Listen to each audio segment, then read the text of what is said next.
Bismillahirrohmanirrohim. Assalamualaikum warahmatullahi wabarakatuh.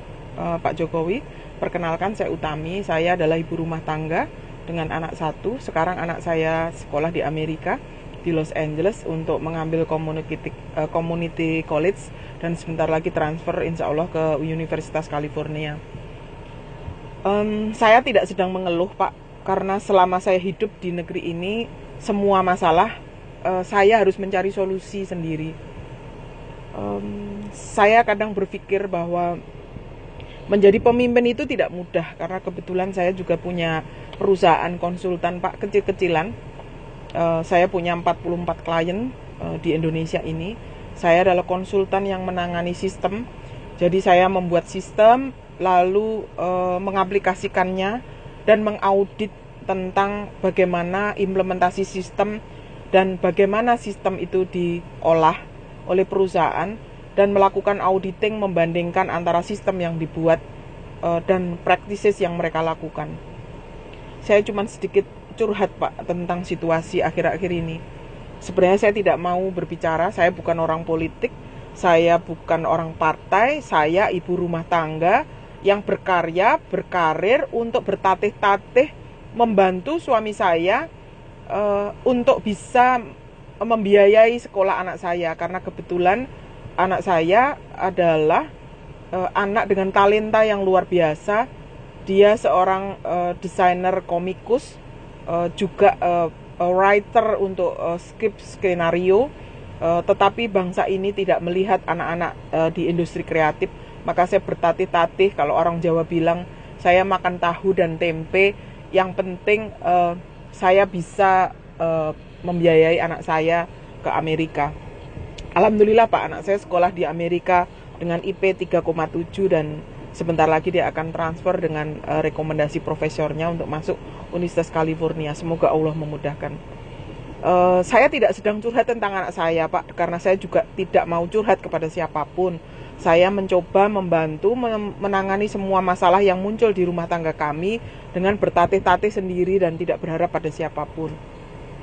Tapi, Pak, saya sungguh prihatin dengan keadaan bangsa kita hari ini.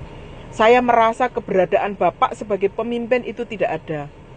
Karena saya juga konsultan, saya paham bagaimana fungsi dan peranan leader. Ada tes leadership, Pak. Kebetulan saya, meskipun ibu rumah tangga, tes leadership saya optimal. Saya pada peringkat 22. 22 itu titik tertinggi seorang leader. Di mana leadership itu bisa sebenarnya dilihat dari gestur, itu bisa, Pak.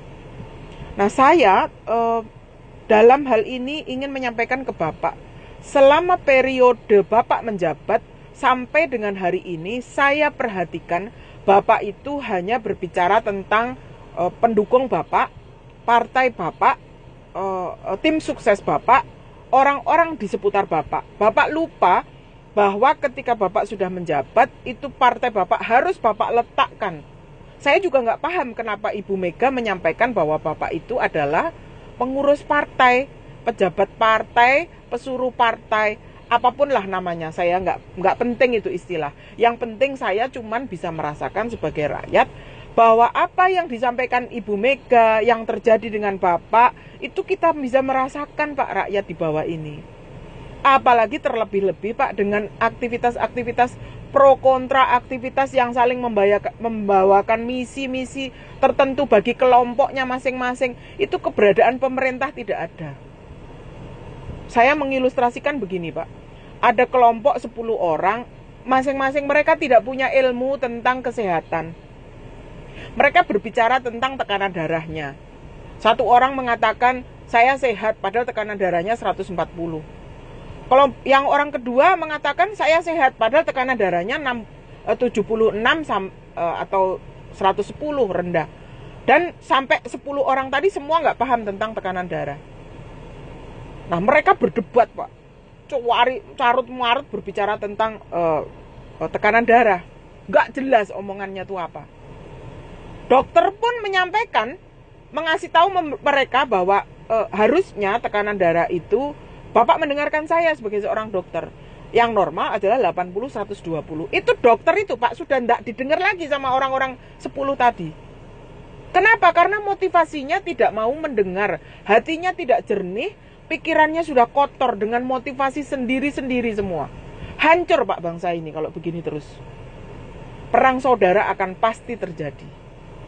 Saya tidak habis pikir kenapa Bapak tidak mengambil langkah yang tegas untuk melakukan ini dengan secara fairness. Siapa yang salah tidak. Tapi yang benar ya Bapak harus lindungi. Ini masyarakat Bapak. Saya tidak paham apakah yang Bapak maksud masyarakat itu adalah pendukung partai Bapak. Apakah kami yang tidak mendukung Bapak waktu pemilu kemarin bukan rakyat Bapak? Saya nggak tahu itu. Kalau memang Bapak itu merasa bahwa masyarakat Bapak adalah semua orang yang ada di negeri ini, maka apa yang Bapak berikan kepada bangsa ini itu bisa kami rasakan. Tapi saat ini saya tidak merasakan Pak. Jadi saya pesan ke Bapak, situasi bangsa ini tambah carut-marut, ditambah dolar Pak. Saya merasakan tambah berat. Tapi jangan khawatir Pak, saya insya Allah akan mencari solusi sendiri. Karena saya yakin ada Allah yang tidak tidur. Allah yang akan selalu berada dalam setiap masyarakat punya masalah seperti saya ini. Selalu larinya ke Allah Pak. Karena kami berharap pemerintah untuk bisa melindungi kami. Seperti Umar di dalam cerita-cerita sahabat Nabi itu kita tidak temukan. Jadi pesan saya ke Bapak, ayo Pak, segera bangun. Saya takut sebelum Bapak menjabat, Bapak meninggal. Saya takut sebelum Bapak menjabat periode kedua, Bapak sudah meninggal. Umur kita tidak pernah tahu, Pak. Saya pun juga tidak tahu, Pak. Apakah nanti sejam lagi saya masih hidup atau saya besok masih hidup, tidak tahu. Kita semua tidak tahu umur kita, termasuk Bapak. Lakukan yang terbaik, Pak. Atau tidak usah sama sekali. Pikirkan itu, Pak, bahwa jabatan itu membawa amanah yang dipertanggungjawabkan sampai kematian kita. Saya berharap Bapak bisa memahami situasi ini dan bisa menempatkan masalah ini pada tempatnya sehingga carut-marut ini segera berakhir. Ngurusi tantangan dari eksternal yang begini berat, dolar yang luar biasa ancamannya seperti ini, nggak akan bisa selesai Pak. Wong di dalam aja nggak karu-karuan. Saya konsultan Pak. Kalau kita mau menghadapi kompetisi di luar, di dalam harus dibereskan dulu. Kalau di dalam negeri kita begini, nggak akan bisa selesai masalah Pak. Dan semua itu Anda yang harus bertanggung jawab. Sebab negeri ini pemimpinnya Anda yang harus bertanggung jawab. Itu aja Pak Jokowi, terima kasih banyak. Semoga video ini sampai ke tangan Bapak dan Bapak bisa mendengarkan dengan jernih dan mengambil sikap. Karena saya tidak punya kepentingan apa-apa selain saya mengingatkan sebagai sesama umat yang beragama. Saya nggak tahu Bapak agamanya apa. Kalau saya Muslim Pak, saya percaya kematian itu akan datang. Dan saya nggak tahu apakah Bapak itu Muslim atau tidak. Saya juga nggak tahu. Karena saya merasa Bapak selama ini tidak berpihak ke kami orang-orang Islam. Ya moga-moga saya salah Pak. Mohon maaf ya Pak kalau saya salah. Terima kasih. Assalamualaikum warahmatullahi wabarakatuh.